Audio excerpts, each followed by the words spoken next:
Now let's talk about what types of questions that you should ask during your sales discovery. So the first type of question, and one of the most important categories of questions, are pain questions.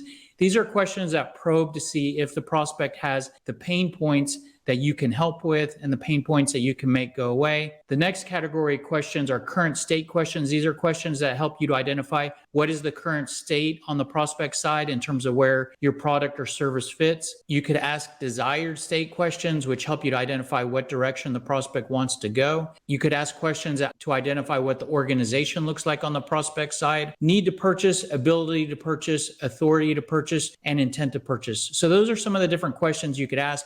We're going to go through those categories of questions one by one to talk to them a little bit more detail. This should give you an idea of how to organize and create your own list of sales discovery questions. So let's start with talking about pain questions. Now, the pain questions are going to be unique for every salesperson and every product or service. Not only are your pain questions likely different from other salespeople, but your pain questions could actually change when you change the different buyers in the organization that you're talking to. When you go from selling from one department to another or from one industry to another, your pain questions could change. So I can't really tell you what pain questions to ask, but what I can do is provide you with a process that you can use to create your own pain questions. Let me show you what that looks like real quick. So first of all, we're going to go through a few steps here, and this is basically the steps of creating your sales message. There's a whole nother video that goes through this process in more detail, so I'm going to go through it pretty quickly. But in that other video, we use a sample service to demonstrate this of selling web design services. So the first step in creating your sales message is to basically outline some of the details about what you're selling, the features, and then the next step is to identify, okay, who are we creating this message for? Like I said, when you change the buyer type, your pain questions could change. And let me show you how that works. So if we sell web design services to small businesses, the next step in the process is to think about how does this service help that particular buyer type, and to brainstorm the different value points for that product or service. So here's a tip for how you can create and brainstorm your value points. First, you can start with, there's a handful of really common benefits that basically most products or services deliver. So regardless of what you sell, usually if you sell some sort of product or service, when your prospect uses that, typically or hopefully you can help to make something work better. You can decrease the amount of time it takes to do something. You can increase the revenue or income for that buyer. You can decrease their costs or decrease their expenses. You can improve the quality of products or services that they sell. You could decrease the risk for their business or for what they're doing. You could improve their visibility across their operation or their access to information, or improve their decision making. These are just very common benefits that you could look at and say, okay, do I fit into any of these? Do I help to increase revenue? Does my service help to decrease the time it takes to do something? So if we look at this list and think back to web design services, well, we make something work better because we can increase the amount of website traffic. We can improve website conversion rates. We can increase the revenue that's generated through the website. So then if we go back to the step, we can fill that in here. The next step is to think about what pain points those benefits make go away. And here's a trick. We just came up with these three benefits, and you would have your own benefits for your product or service. For each benefit, there is an opposite pain point. So when you make something work better, you're decreasing something that's not working well, and that would be a pain point. So you can look at the benefits that you just brainstormed and think about what is the opposite of that, or what challenge goes away when I provide that, or if I take away that improvement, what problem starts to happen. And that process will help you to brainstorm some pain points. So we can fill that in here. And then the next step, remember our goal here is to come up with good pain questions for our sales discovery. And we can then use those pain points, because for each pain point, there is at least one or two questions to ask. If you help the pain point of that your small businesses that you're targeting, they need website visitors to convert more, and website visitors are going away and not buying from their website, then you can ask a question to see if the prospect has that pain point, which is, how important is it for you to improve website conversion rates? Or you could phrase that question in another way. How often do you have abandoned shopping carts? Or how concerned are you about people coming to your website and not purchasing? So every pain point can help you to think of a new pain question to ask. And notice that when we fill this in here, if we go back to an earlier step of changing that target buyer type, all of those points we just went through could change. If we go from selling to small businesses to large businesses, and we go from talking to business owners to a director of marketing, Maybe the benefits change and the pain points change and then the pain questions change. But that's a process that you can use to come up with your own pain questions. So I'm just going to fill this in here. These are those sample questions that we came up with for selling web design services. Now, the next category of questions are current state questions. These are questions that identify what is going on in the area where we have something to sell in terms of our product or service. Now, again, these will be unique for your product or service, so I can't really tell you what current state questions ask, but there's some common areas where you might want to think about asking questions. So I can provide you an example list of areas to ask about. So you might want to ask about the current systems or processes that for the particular area where you have something to offer. You might want to ask about people in the organization, their current service providers that are currently engaged and where you have something to sell, any current contracts and expiration dates. You might want to ask about size details. For example, depending on what you sell, you might want to ask about number of sites or number of people or number of systems. You might want to ask about current performance or current statistics and stats for any technical details or marketing or sales or financial or whatnot. You might want to ask about the last time they looked at making any changes or the last time they looked at evaluating other options. With those areas to look at, here are just some quick example questions going back to the same example for web design. Of course, these only apply if you sell this particular service, but do you currently have someone to make changes? Are you working with an agency? How happy are you? When was the last time you refreshed your website? How much traffic do you have? What platform is it built on? When was the last time you considered redoing your website? How many different websites do you have? So sizing question there. Are you the person that makes decisions? So there's some examples. Again, those would be unique for your category. Let's move on to talk about desired states. So once we identify what's going on currently for the particular buyer, let's identify what direction they want to go. And so some questions to ask here. What are your short or long-term goals for the organization? What is the top priority for the organization? What areas are targets for future improvements? What issues or challenges would you like to fix? If you could wave a wand and change one thing, what would that be? So not a comprehensive list there, but as you can see, those are questions that try to probe the prospect for where they want things to go. That's very important data for you to understand,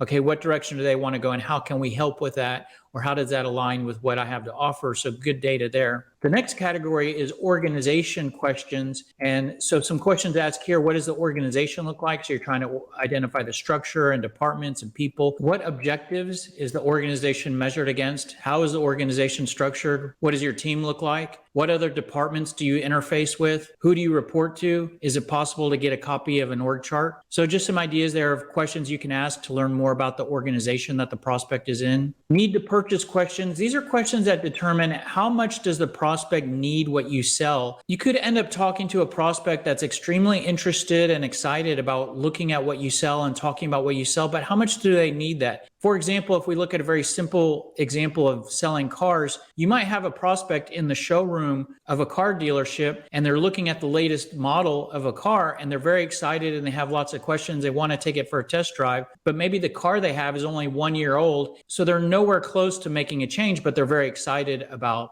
talking about your product. So it's very important to understand, does the prospect want what I sell or do they need what I sell? And here are some questions to help you to identify that. What motivated you to look at us or brought you out to us? So if you were going to ask that person in the car showroom, what brought you out to us? If the car they have is only 1 year old, maybe that they were just curious to look at the new model, or their spouse is next door and they're just killing time. Or the answer might be, well, my current lease is coming up for renewal at the end of the month, or my car is breaking down. So what motivated them to talk to you is a very important question to identify the need. Do you mind if I ask why you took time out of your schedule to meet with us? So if you schedule an appointment in the B2B world and the prospect took the appointment, what motivated them to stop what they were doing and meet with you? What improvements could you see if you make this purchase? What will happen if you do not purchase something? That's a very important question. You know, they may be excited and want what you sell, but if they don't buy it, are things okay? If things are okay, now if things fall apart and are very bad if they don't purchase something. For example, if the lease expires at the end of the month and they don't have a car to replace it, and that means they're walking everywhere, that's a very bad scenario. So that means that they need what you sell. Is there a date when you need this purchase to be made by? What happens if the purchase is not made by that date? What is the time frame that the project needs to work along? So some need to purchase questions there. The next category of questions is ability to purchase. And these are questions that help you to identify, does the prospect basically have the funding or money to purchase what you sell? Going back to the car showroom, if the prospect's car is breaking down, so they need the car, they love the car, but let's say they don't have a job, then they don't really have a strong ability to purchase. So you want to identify what is going on in the area of money or funding. So here's some questions to probe at that. What's the budgetary range that you need the purchase to stay within? Is there a budget approved for this project? Have the funds been allocated to this project? What budget or department will this purchase be made under? Are there other purchases that this funding may end up being used for? How does this project fit with other initiatives from a priority standpoint? So some questions there to help you to get an idea. Does the prospect have money to spend, or are they just kicking tires? The next category is authority to purchase. So this is how much purchasing power from an authority standpoint does the prospect have? Again, going back to the car dealership, let's say that they have money, they have a job, they need a car, but let's say it's their spouse that needs to approve big ticket items and they're not there. Well, if they're not there and you go on a test drive and you spend all afternoon talking to this prospect, you're not dealing with the person that has the authority to say yes. So until you get that person involved, the spouse, it's not truly a qualified opportunity. So I'm not saying to not go on a test drive and talk to the prospect, but once you identify that they don't have the authority, you can make some changes to say, okay, what can I do to get the person that has the authority to purchase more involved or aware of these discussions? So here's some questions to identify. Is the person I'm talking to, are they the decision maker, or how much decision-making power do they have? So instead of asking them, are you the decision maker? I like asking, what is the decision-making process? So go through the process step by step, get them to tell you what's next. And then in the process, in terms of approval. And then once after that step, ask them what's next, and go through every step of the decision-making process all the way up until either the contract is signed, the check is cut, the money is spent, the deal is done. So go through it step by step and just keep saying, what's next? Okay, what's next? Okay, who's involved in that? Okay, who approves that?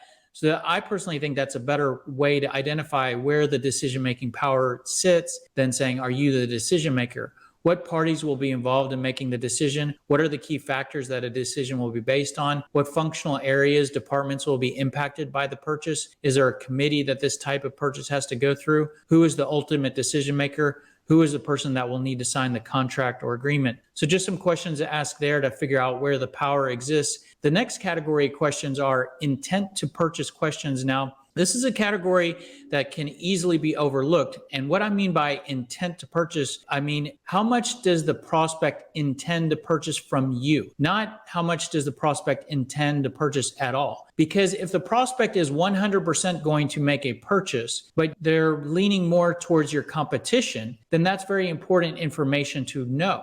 And that can help you with your decision making of how much time you spend with the prospect. I'll give you an example. So if a prospect gives you an RFP and you're dealing with a competitor for that RFP, but the competitor wrote the RFP and the prospect has been engaged with the competitor for a number of months and they're just coming to you at the last minute, then that's not good information and a good sign for you. Not to say that you shouldn't respond to that RFP or that you can't win that business, but you might want to be more protective over your time and not drop everything you're doing and spend 2 weeks creating the most beautiful RFP. You may want to use a boilerplate template and throw in your best price and see where that gets you. So it's very important to identify, does the prospect intend to purchase from me, or are they leaning towards someone else? And here are some questions to help you identify that. What other options are you considering? How far along are you in discussions with them? How do you feel about your other options? What do you like about them? What do you not like about them? How do they compare with what we have to offer? Is there a reason why you would choose us over them? If you had to make a decision today, which way would you lean? So this can help you identify. So these are good questions to help you identify where do you sit. I mean, we could go back to the very simple question of a car dealership. Someone may walk into the showroom and they meet all the other areas. They need a car, they have the ability to purchase, they have the authority to say yes, but they've spent all weekend at another car dealership and they already negotiated a price. And now they're coming to you at the last minute. And all they're trying to do is really see, did they negotiate the best price? And if they come into you and you don't ask these questions and you think you're the first place that they went, you may give them one of your higher prices or just give them a very small discount, and you end up losing that business and they go to where they were intending to purchase already. But if you ask some of these questions and you're very direct with the prospect, you may identify that, hey, they've already been talking to someone else. And what you can identify here is you don't need to waste time with a test drive. You don't need to waste time talking about the product. All you need to do is give your best possible discount to them and see if you can win the business. And, in that situation, maybe they spent all weekend with the other car dealership. And because you ask these questions,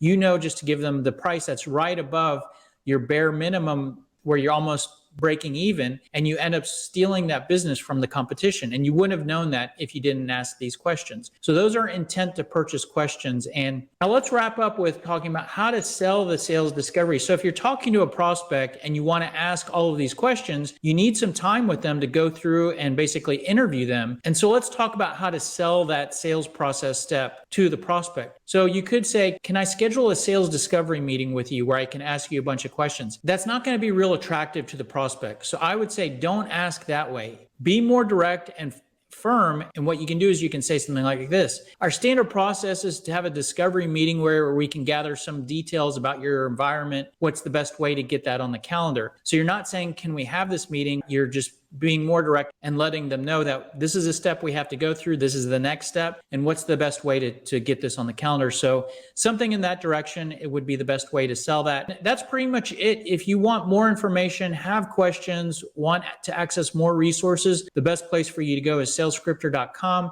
There's more videos on our website. There's a chat window where you can chat with us, ask us any questions, and you can get any information about our software, purchase our software from the website. So hope this was helpful. Thanks for watching to the end of the video, and we'll see you on the next one. Have a great day. Take care. Bye.